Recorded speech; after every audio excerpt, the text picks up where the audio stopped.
everyone, this is Peak Entertainment and we are back again, and here now we have another video for you, and this will be my review of the first two opening episodes of Daredevil Born Again. Now there will likely be spoilers throughout for these episodes, the previous 3 seasons of the Daredevil show from Netflix, and all other movies and series within the Marvel Cinematic Universe, so just beware when going into this overall video.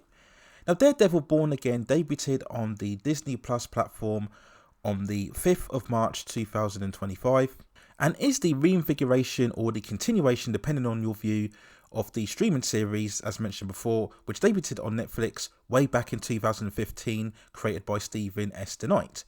Based, of course, on the Marvel Comics character, which saw the story based in New York City's Hell Kitchen, where young Matt Murdock is blinded by chemicals, which gives him heightened sense and reflexes. He grows up to become a lawyer. After growing restless with the ongoing criminal element within Hell's Kitchen, he eventually goes on to become a costumed crime fighter. This role eventually brings him into conflict with Wilson Fisk, who on the outside is a wealthy philanthropist, but behind the scenes is the actual kingpin of the criminal underworld. Running for 3 seasons or so, the Netflix series excited viewers with its much more R-rated and grounded take, which whilst it was still connected to the Marvel Cinematic Universe, it was very much its own standalone entity, at contrast with the more family-friendly adventure and escapism than what we saw with the Marvel movies. Fueled by strong direction and some absolutely fantastic fight choreography and some outstanding performances, especially from Vincent D'Onofrio as Kingpin, it really did prove to be amongst the best television superhero series at the time it was released. Now, after being cancelled from its 3rd season, following the emergence of Disney Plus as a streaming platform and the ongoing flood of Marvel television shows, Daredevil Born Again has very much had this back and forth as to whether it was going to be revived or not. Many fans were pushing for an extension of the series, but of course, being on the rival platform of Netflix, Disney owning the rights to the character, cancelled the show alongside the other Marvel Streetwise series such as Luke Cage, Jessica Jones and also Iron Fist. But following various rewrites and overhauls and reimaginings and tonal changes, Daredevil Born Again eventually was brought back. Now, as mentioned, despite the title, I really do see this as the 4th season of the Netflix series, with practically all of the previous cast members returning and also the R-rated tone and violence maintained. Now, this series overall will consist of 9 episodes, and a 2nd season has already been confirmed, though really that's likely the second part of the original planned 17 episodes for the 1st season in the beginning. So in terms of these first 2 opening installments, I'd say this was a very strong start. Despite my feeling that the Netflix series concluded to a satisfactory level, this series picks up as if it could easily follow on from the Netflix era, but at the same time, it doesn't require you to catch up on the Netflix show, and you can go into this with a fresh slate. Now, there are some brief moments of Wilson Fisk's journey that you saw within both the Hawkeye and Echo series, but again, I wouldn't say that you need to revisit those shows. If you are a fan of the Netflix show, your biggest concern when hearing of this being returned would be that the show would be reformatted to a much more PG-13 direction for the Disney Plus platform, but you'll be pleased to know that that isn't the case at all.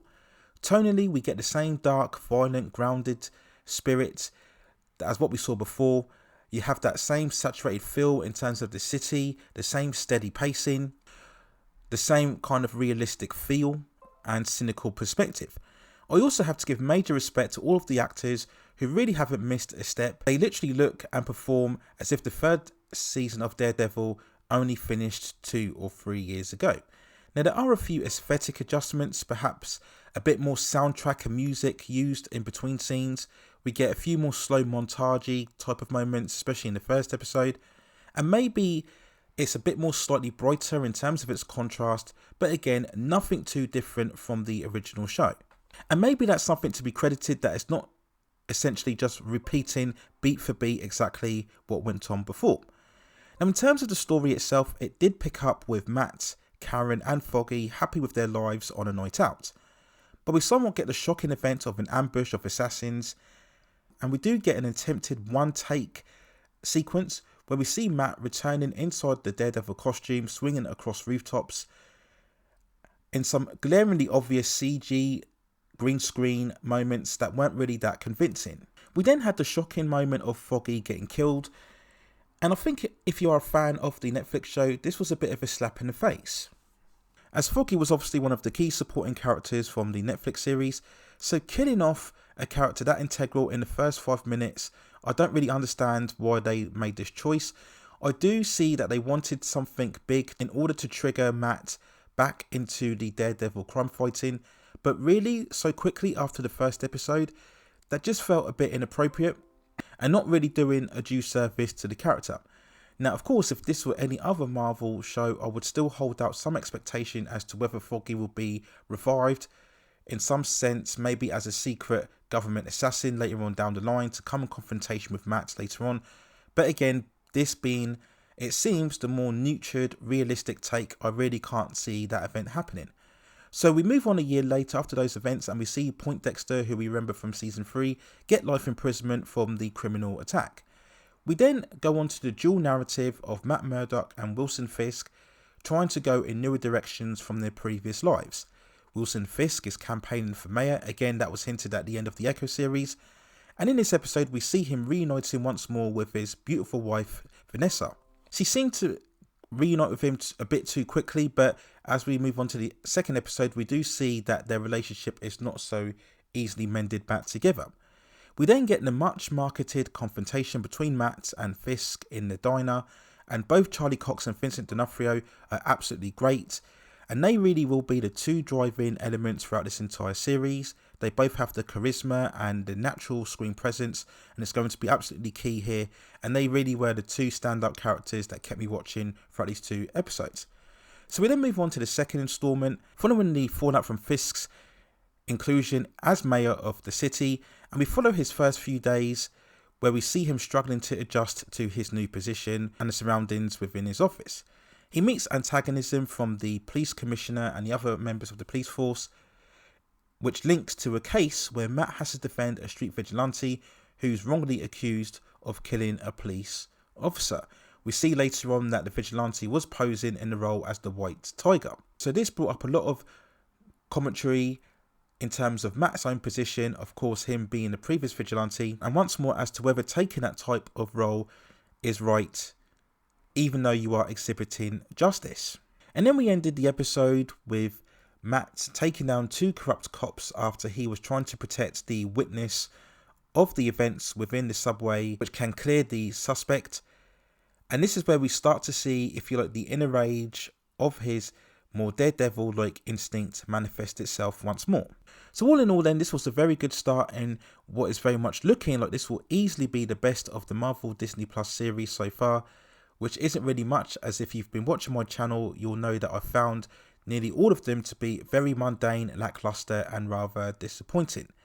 Now at the same time, I wouldn't get too carried away yet, as we are only 2 episodes in, or would I hold back on any narrative that Daredevil Born Again will reignite or save the MCU if you feel it's at that point of saving. Though we can't deny that the long running franchise is definitely suffering from signs of decline and fatigue. To be honest, it would take a lot more than Daredevil itself in order to get the MCU back to anywhere near those same hype levels as what we saw with both Infinity War and Endgame. Again, I'm really not sure as it will ever get back to those levels. But the character of Daredevil has always been a B, C-list, street level personality, which to be honest is where he served best, as opposed to fighting alongside the Avengers. And despite the online coverage, I don't think the Netflix show really had a strong connection with general or mainstream audiences. It most definitely didn't have the big success as what we saw with the likes of Stranger Things and also Cobra Kai. So I wouldn't hype up its overall importance too much. Again, in the grander scheme of the Marvel Cinematic Universe, this is really a small time event that's taking place, which again is exactly how it should be. And I'll look at Daredevil Born Again, and this is really much more of Marvel going back to rely on what worked before, rather than a progressive step to forward the franchise in a new direction. Unless we get some massive reveals, you do ask the question as to where exactly more we can take this story, as we've already explored the conflict between Wilson Fisk and Matt Murdock several times already. Despite the signs that they're trying to change. We do know there will be some pivotal event that eventually draws them into confrontation much more. So that would be my big question as to whether Daredevil Born Again can really introduce any fresh elements that we haven't seen already. But if it does prove to be successful, will this see the return of the other Netflix series? So we do know from the trailers and promotion that Jon Bernthal will be returning back to the Punisher in some capacity throughout this particular series.